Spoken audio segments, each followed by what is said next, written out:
In the summer of 1954, 22 11-year-old boys were dropped off at a summer camp in the Oklahoma woods. They had been carefully selected.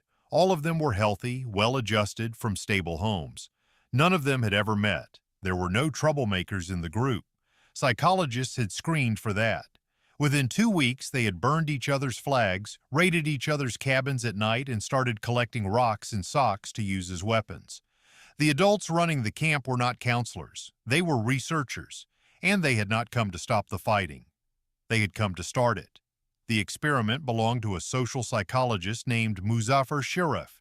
Sherif had grown up in Turkey, and he had witnessed ethnic violence firsthand as a teenager.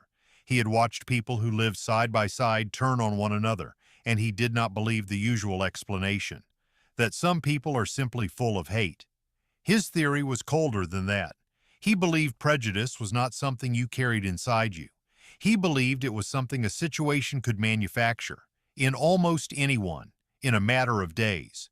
If he was right, then you should be able to take 22 ordinary children with nothing to fight about and build the hatred from scratch. That is exactly what he set out to do. The boys and their parents were told this was a normal summer camp.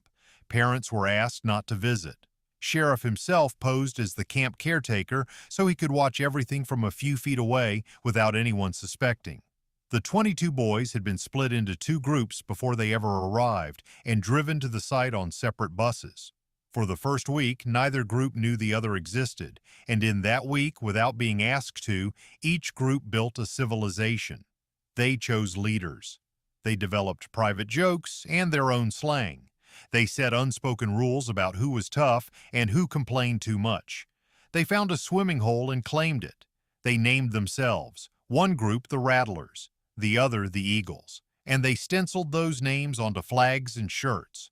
Nobody instructed them to do any of this. Give a group of humans a week in a shared space and they will invent a tribe on their own. Then the researchers let each group find out that the other one was there. The reaction was immediate. Before the 2 groups had even met, the boys were demanding to challenge those others to a game. So the researchers gave them a tournament, baseball, tug of war, tent pitching, a treasure hunt, and a set of prizes, a trophy, medals, and a pocket knife for every boy on the winning team. One crucial detail made all of it work. Only one group could win. Every point one team gained was a point the other team lost. At first, it stayed sporting. The good sportsmanship lasted about a day. Then the name-calling started. Then the Eagles took the Rattlers' flag and burned it. The Rattlers retaliated by raiding the Eagles' cabin after dark, tipping over beds and stealing property. The Eagles raided them back, armed with bats.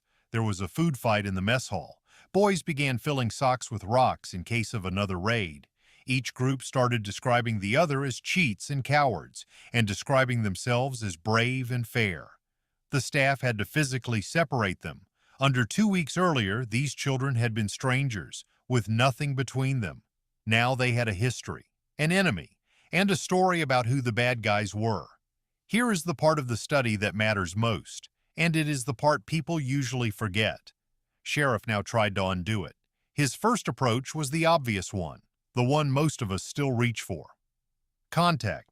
Just get them together and let them see that the other side is human. He arranged shared meals, a movie night, fireworks, activities where both groups were in the same room. It failed completely. The boys used every one of those occasions as another opportunity for hostility. They shoved in the food line, they shouted insults across the room.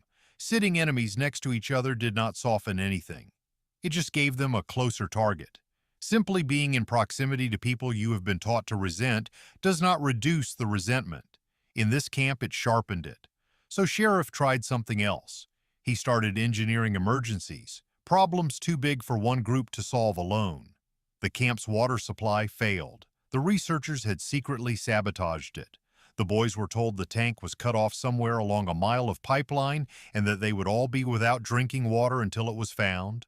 Rattlers and Eagles searched the line together, and when the blockage was cleared, they let the boys who had been without water longest drink first. Then a truck carrying food into camp refused to start. It was too heavy for either group to move. In the end, 22 boys picked up the same rope they had used against each other in tug of war and pulled the truck up the hill together. Then a film both groups wanted to watch was too expensive, so they had to pool their money to rent it. None of these moments alone fixed anything, but they accumulated. By the end of the week, the boys were sitting together voluntarily. And when the Rattlers won $5 in prize money, they spent it on malted milks for everyone, including the Eagles. On the last day, the boys asked if they could ride home on the same bus, rather than the separate ones they had arrived in. The Robbers Cave study became one of the most famous experiments in social psychology. Its conclusion was elegant. Competition over scarce resources creates hostility between groups.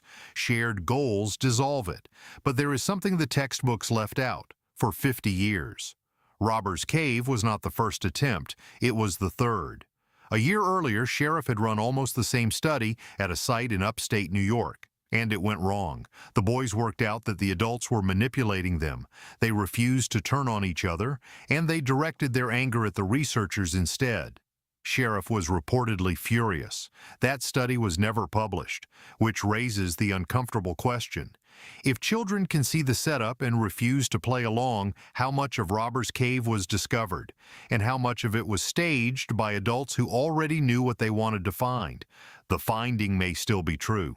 Groups really do turn on each other over scarce resources, and shared problems really do bring them back.